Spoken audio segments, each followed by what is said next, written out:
It is my great pleasure to welcome United States Secretary of State, the Honorable Marco Rubio, to Jamaica.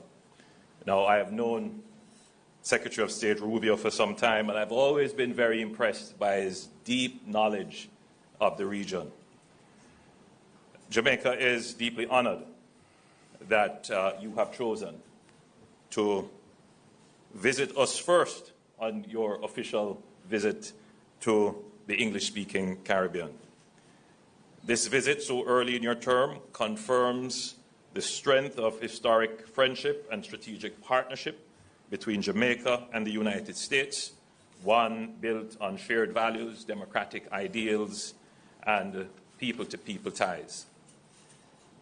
Our nations have long been united by a common commitment to freedom, prosperity, and security, and your visit today reaffirms this bond. Today, we engaged in productive and constructive discussions focused on strengthening this partnership and expanding opportunities for collaboration. During our meeting, we addressed several critical areas of cooperation. Security, one major area. We reaffirmed our commitment to enhancing cooperation in combating transnational crime, ensuring the collective safety of our citizens, and mutually secured borders. We discussed a global war on gangs, and there is already significant policy alignment with both countries in this regard.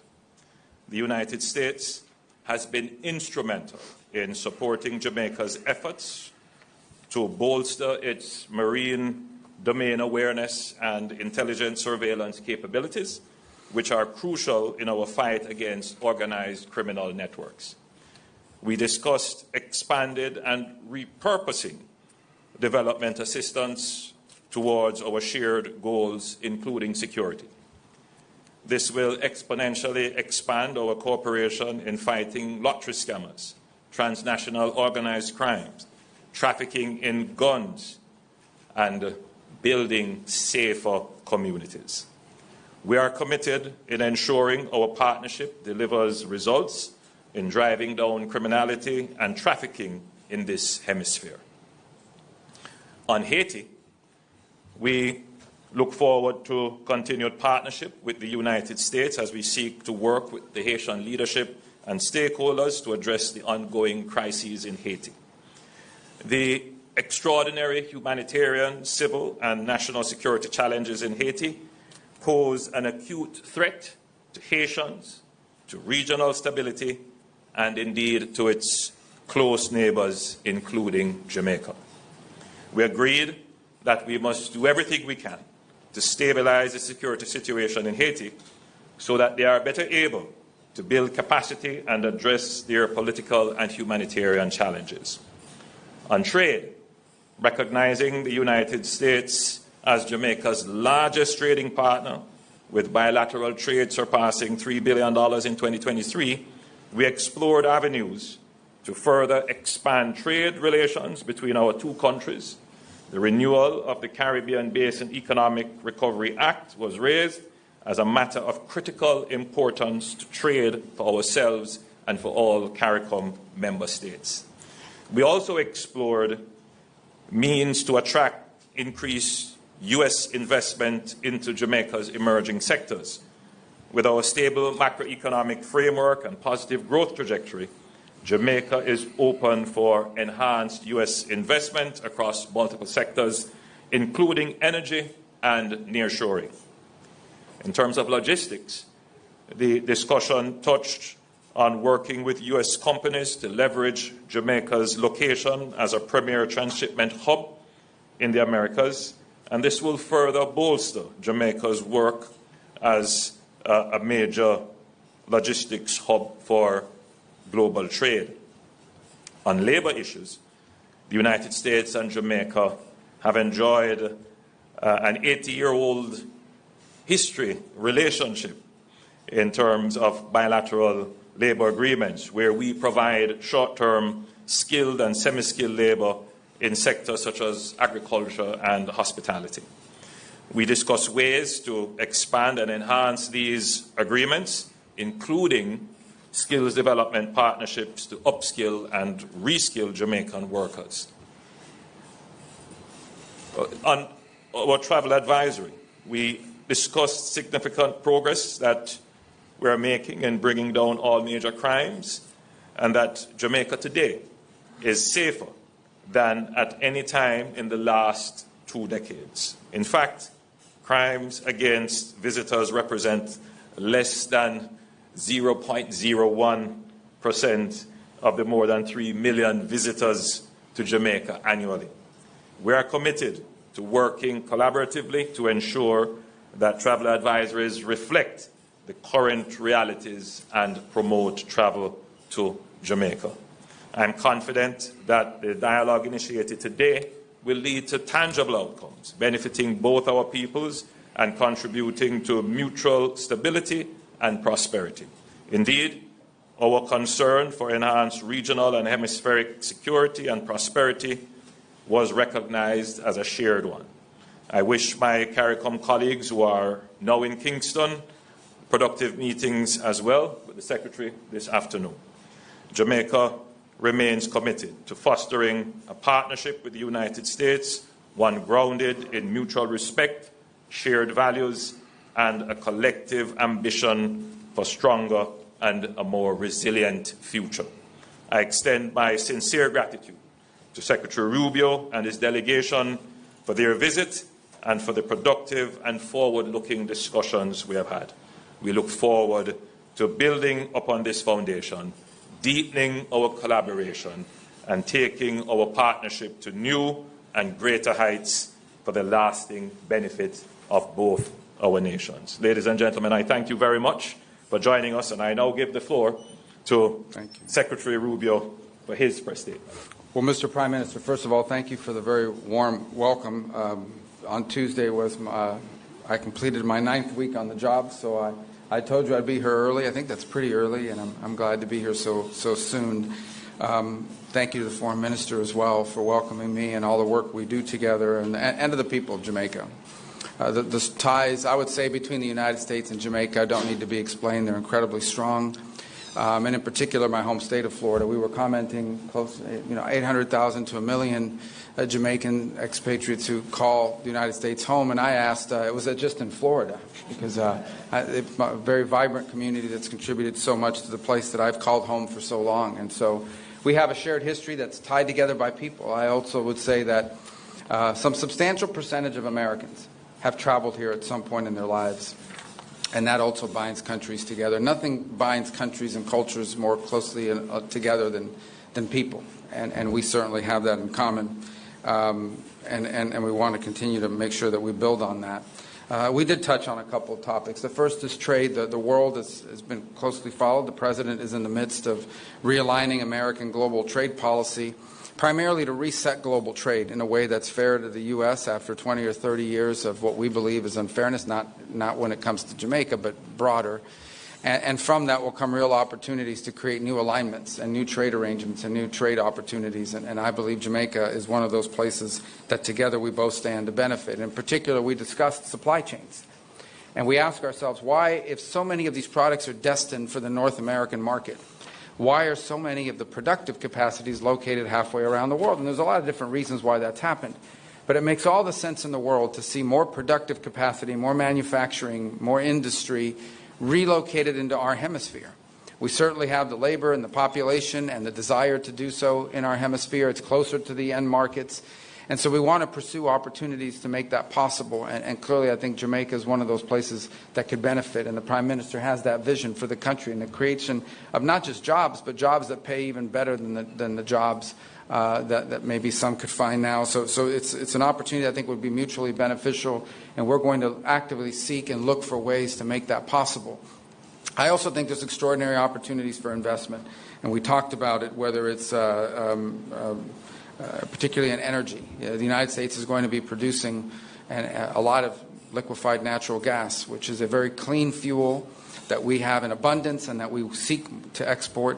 And it's also critical, by the way. You cannot have manufacturing without reliable and affordable energy. And so it's one of those things that I think potentially we could continue to partner along with other things, whether it's mining opportunities off the seabed. In essence, to utilize all of the resources of the country in a responsible way that protects your environment, that protects your natural beauty, but at the same time is generating income and opportunity of employment for the people. Ultimately, governments have two prime responsibilities: the safety and the prosperity of their people.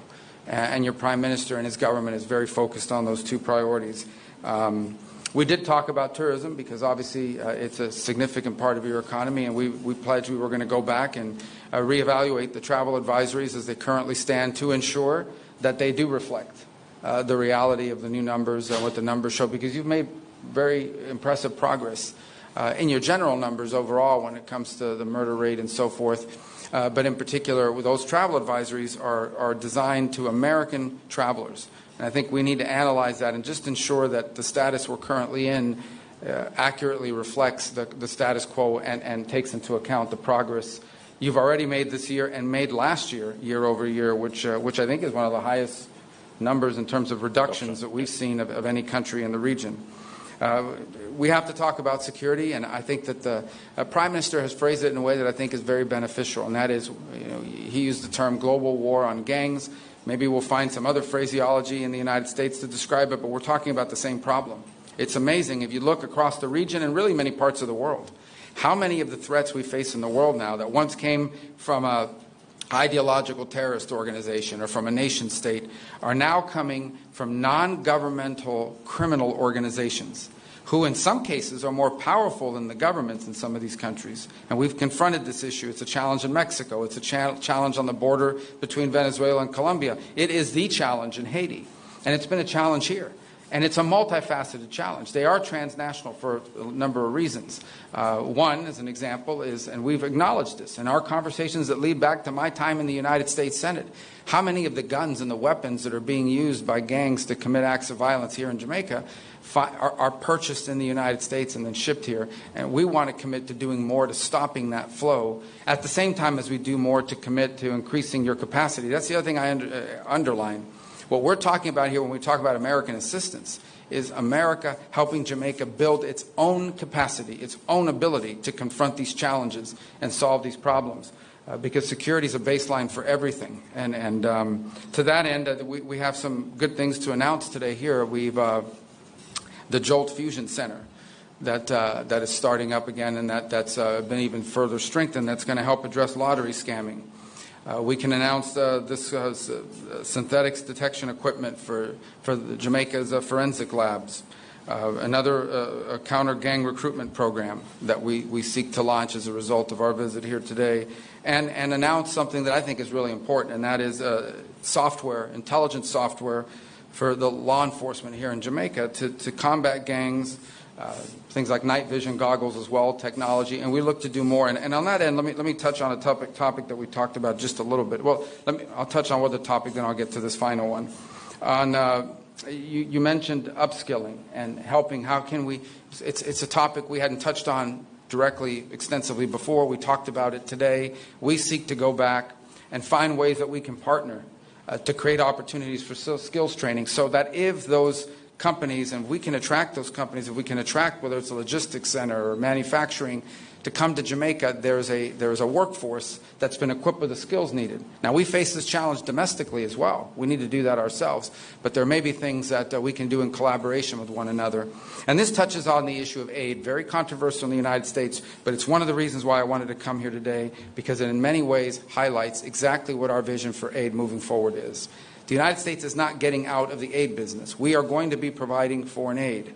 The difference is we want to provide foreign aid in a way that is strategically aligned with our foreign policy priorities and the priorities of our host countries and our nation states that we're partners with. In essence, how that would work, how it has worked in the past, is USAID or some other entity would come into a country and say, this is what we think you need.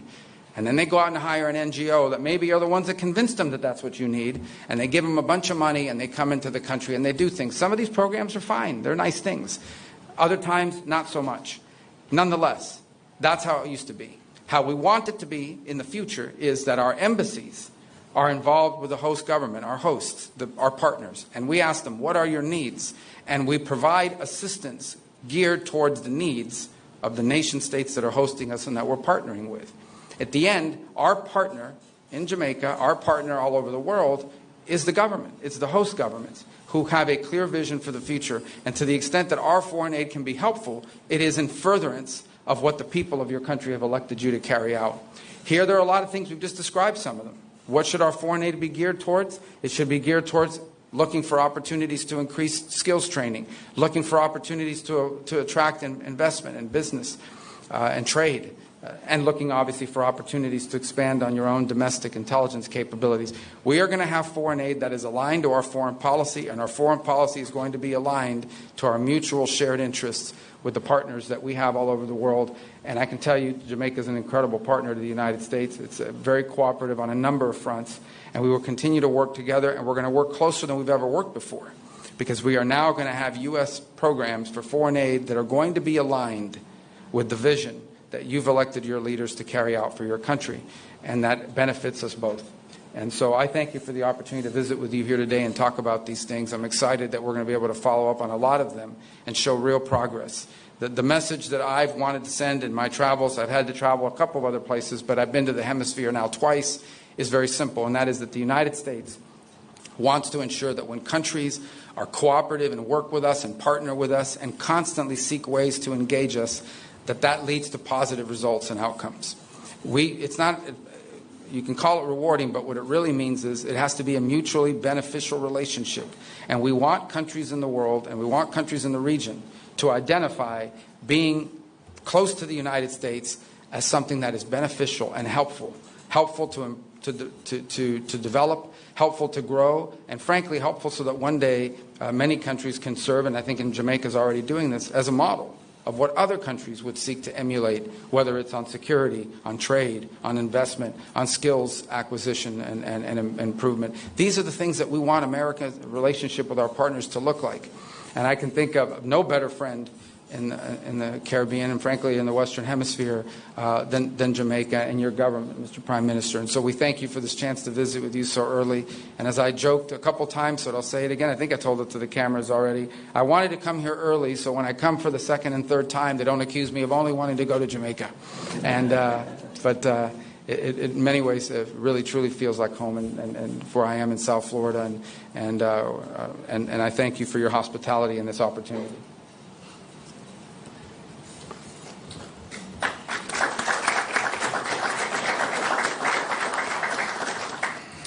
Good afternoon, Prime Minister Holness and Secretary Rubio. Thank you both for your remarks just now.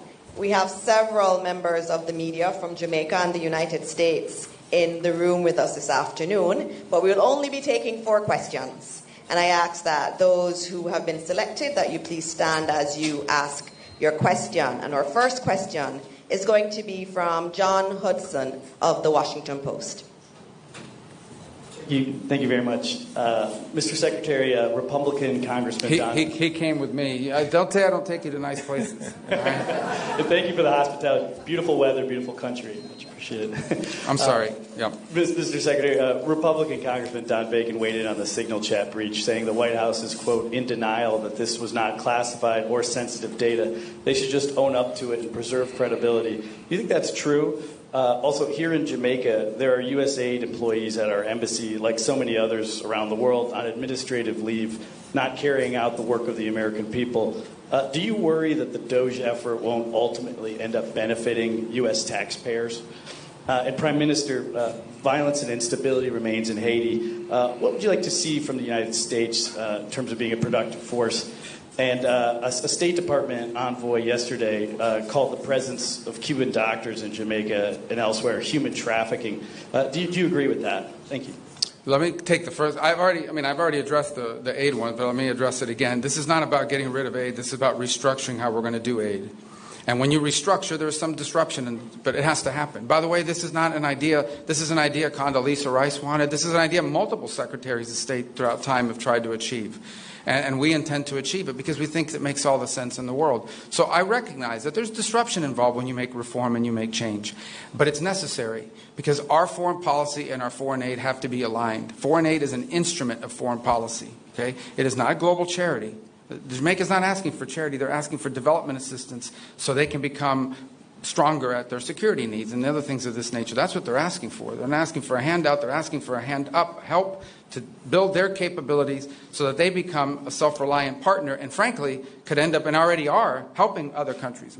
Jamaica now is contributing to the effort in Haiti, as an example. So these are the kinds of things we want to see in our foreign aid. So, look, our goal was not to disrupt anyone's life. Our goal was to restructure the way we deliver foreign aid so that it is aligned with our foreign policy and with what we're trying to carry out at our respective missions around the world. On the first question, let me just say on the signal thing. This thing was set up for purposes of coordinating how everyone was going to call. You know, when these things happen, I need to call foreign ministers, especially of our close allies. We need to notify members of Congress. Other members of the team have different people they need to notify as well. And that was the purpose of why it was set up. Obviously, someone made a mistake.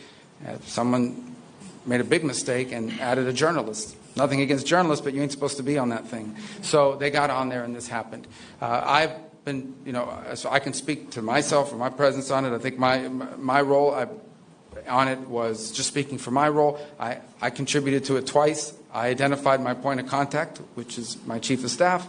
And then later on, I think 3 hours after the White House's official announcements had been made, I congratulated the members of the team. I've been assured by the Pentagon and everyone involved that none of the information that was on there, though not intended to be divulged, obviously that was a mistake and that shouldn't have happened, and the White House is looking at it, but that none of the information on there at any point threaten the operation or the lives of our servicemen. And in fact, it was a very successful operation, and it's an ongoing operation. But that was the intent behind it. And again, I think the Pentagon's made clear that nothing on there would have endangered the lives or the mission. And the mission's been very successful. Is it classified, the information? Well, the Pentagon says it was not. And not only did they say it was not, they make very clear that it didn't put in danger anyone's life or the mission. There was no intelligence information. And understand, when this story first broke, they were sort of alluding to were there war maps, or there was no war plans on there. This was a sort of description of what we could inform our counterparts around the world when the time came to do so. Again, look, I think the White House is looking at this entire thing. How did that journalist get on there? Why was this the appropriate? And I think there'll be reforms and changes made, so this was not going to happen again. It can't.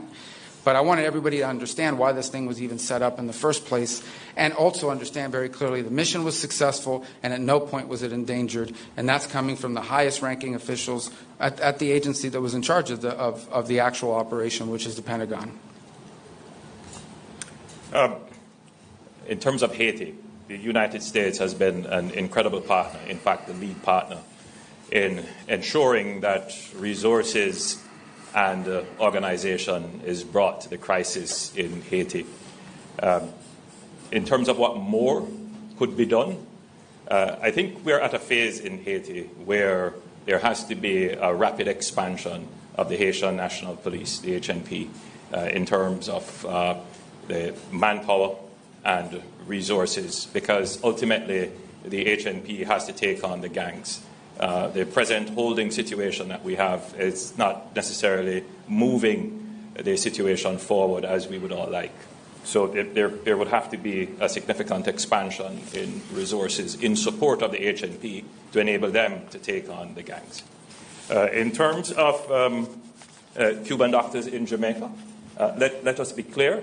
The Cuban doctors in Jamaica have been incredibly helpful to us. Jamaica has a deficit in health personnel, primarily because many of our health personnel have migrated to other countries. We are, however, very careful not to exploit the Cuban doctors who are here. We ensure that they are treated within our labor laws and benefit like any other worker. So any characterization of the program by others certainly would not be applicable to Jamaica. We are ensuring that our program complies with all the international laws and standards to which we are a party to.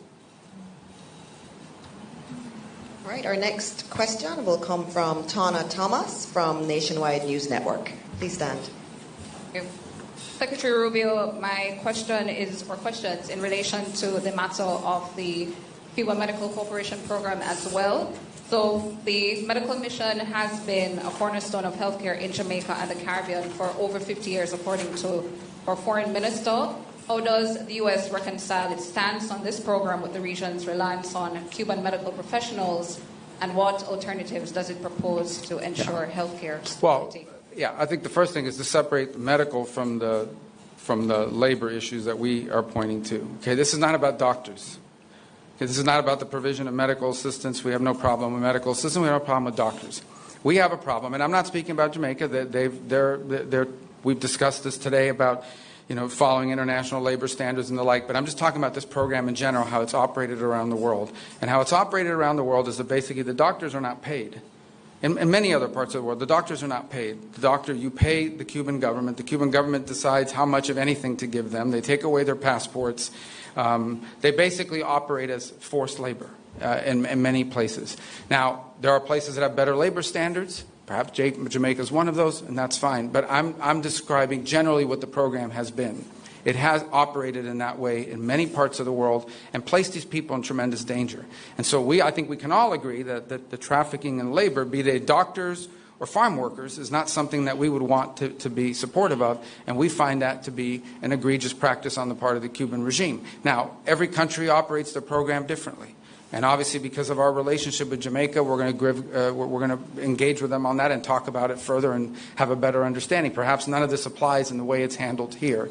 But generally, that's the problem with the program. It's not that they're Cuban doctors. It's that the regime does not pay these doctors, takes away their passports, and basically it is, in many ways, forced labor. And that we cannot be in support of. Again, not speaking about here in particular, but in general about the program. Okay, our next question is going to come from Will Lowry from the National News. Thank you so much for taking my question, Mr. Secretary. I just want to circle back to John's question, the signal chat. The signal chat, yes. But of course, are you planning on making the Europeans pay for U.S. operations against the Houthis, given that their businesses seem to benefit more from opening up these shipping lanes, as discussed in that chat? And then moving to Russia, Ukraine, I was wondering if you could elaborate on the Black Sea ceasefire deal and how it's progressing. President Zelensky has already questioned Russia's seriousness, saying, quote, they are trying to distort agreements and, in fact, to see both our intermediaries in the entire world. So on the first question about, look, here's the problem, okay? These guys, these Houthis, these are pirates, okay? This is a band of, it's a gang, in essence, that's gotten control of a certain part, but these are a religious fanatic gang. And these guys have missiles, and they've launched 174 attacks against the U.S. Navy ships, 150-something attacks on commercial vessels. They are literally saying they've set up a toll system at the Red Sea. These ships can go, these ships cannot. They don't blow up the Chinese ships, they don't blow up somebody, but they blow up all the other ships. This is not sustainable. And so I think the point that I've made publicly is we are doing a great favor to the world. The United States is doing a great favor to the world, going after these guys' capability of doing this. How can we live in a world where a group like this has advanced weapons, okay, and can shut down a shipping lane and increase the cost of shipping that we're all paying for? Everything we buy, all the stuff is embedded in the cost and in the price of these things is how much it costs to ship it. And so that's just not a sustainable thing. We can't allow it. So I think the point I would make is not, we're going to make everybody pay. It's everybody should recognize we are doing the world a great favor going after these guys because this can't continue. This is unsustainable. What's next? Some gang's going to show up somewhere else and shut off another shipping lane. That's not practical. It cannot happen. So what was your first question? I was so fired up about that one that I forgot the other one. Oh, yes, that one. Easy ones. Well, look, I think yesterday our negotiators are en route, or perhaps they've already arrived, after spending, I think they met with the Ukrainians twice, the Russians once. What we have here is an agreement in principle on a Black Sea ceasefire. We got two things from that. The first is we have more detailed definition of what the energy ceasefire entails. And the second is the concept of a Black Sea ceasefire. Obviously, after our meeting, as part of their release, the Russians detailed a number of conditions that they want to see met in order to do that. So we're going to evaluate that. Some of those conditions include sanctions that are not ours. They belong to the European Union.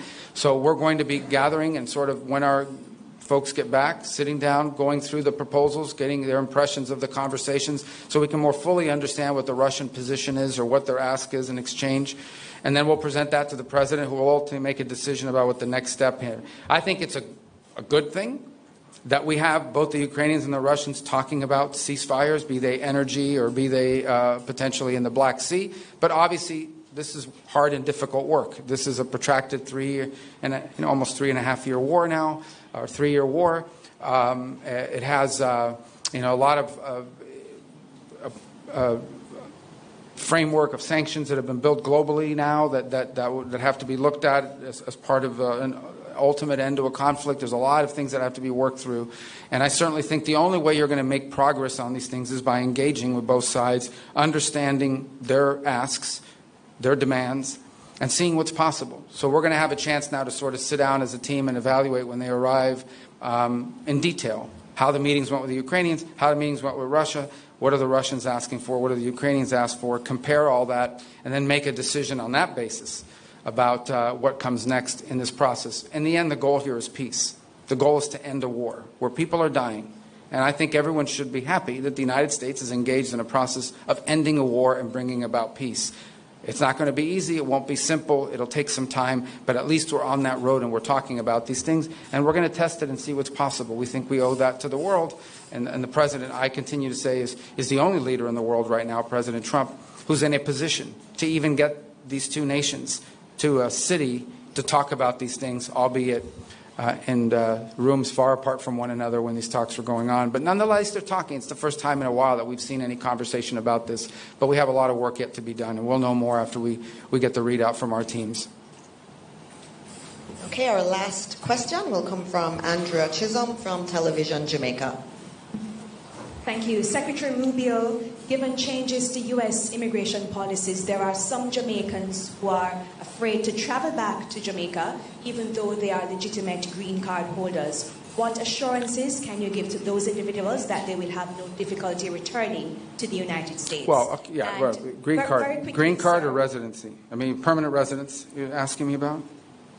Yes, okay. Yes. Okay. And secondly, what problems, if any, does America have with China's investment in Jamaica? Well, look, I mean, China's a rich and powerful country. Our problem with it is not investment. Okay? Our problem is predatory practices. That's what we're concerned about. What we have seen all over the world is that China comes in and says, here's a bunch of money for a project they never build. They bring their own workers to do the work. They don't hire the locals. They bring their own workers. And oftentimes it comes attached with a huge loan that can never be repaid, and now they hold it over your head forever. That's our concern. Our concern is unfair practices, too, where they come in, they're government-subsidized companies, underbid everybody because they're subsidized, but then they come back and charge you whatever they want because now they've got the contract. So these are the things that we remain very concerned about. Again, not specifically about Jamaica, but in general. And so that's what we'll continue to highlight.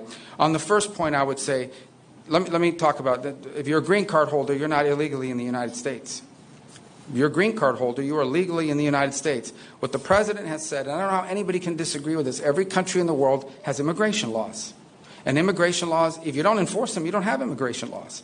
Over the last few years, we've had, 13, 14, 15 million people enter the United States unlawfully and irregularly. No country in the world can assume that. By the way, that's not unique to us. Right? Even here in Jamaica, you've faced challenges of migration. And it's not that we don't sympathize with people that are leaving difficult circumstances. It's that no society can absorb mass migration from anywhere in the world. You just can't do it. And we're facing that challenge. That's not specific to Jamaica. I'm just speaking in general. And so the president is doing something that, frankly, hasn't been done in a long time. He's enforcing our immigration laws. And that's what we're doing. So if you're a green card holder, you're not illegally in the United States. I think the challenge is for those who are illegally in the United States, we have to have immigration laws. They have to be followed. I mean, I don't know why that's an unreasonable demand. And frankly, I mean, Jamaica is not a major source of illegal migration, to be frank. It's not even in the top 10 or top 20, for that matter, I don't think. But that said, we are enforcing our immigration laws. Because here's what happens if you don't. You'll get another 12 million people. And if tomorrow Jamaica announced anybody who wants to come can come in, you're going to get a lot of people too, and it's going to be very disruptive. So we need to have immigration laws, and we need to enforce them, and that's what we are. That's what the president is doing. That's what he promised voters he would do, and that's what we're going to continue to do. But if you're a green card holder, you're legally in the United States, unless, and I say this because a lot of these people come, unless you're some student visa holder who's a sympathizer of some terrorist organization and is running around in our streets like a lunatic, burning down buildings and attacking students at universities. If you're one of these lunatics that's going to put on a mask over your face and break into a student union center and harass students, and we wouldn't have let you in the first place. If you had told us that, if you told us, I'm going to America not just to study at your university, but to tear up your campus, we would have never let you in. And if you do that, once you come into the United States, we're going to kick you out. We're going to do that. And I don't care what terrorist organization they're supporting, we're going to kick you out. If you're a gang member, we're going to kick you out. Okay? If you're one of these violent gang members that's coming to the United States, then we're going to kick you out. That we're going to do. There's no doubt about it. But the president's very committed to that. And but if you're a green card holder and you're not any of these things, you're going to be fine. Prime Minister Holness and Secretary Rubio, as we close today's press conference, we want to thank you for your engagement here today. We thank all of the members of the media and all of the other guests who are here, and we wish you safe travels and a happy rest of the day. Thank you.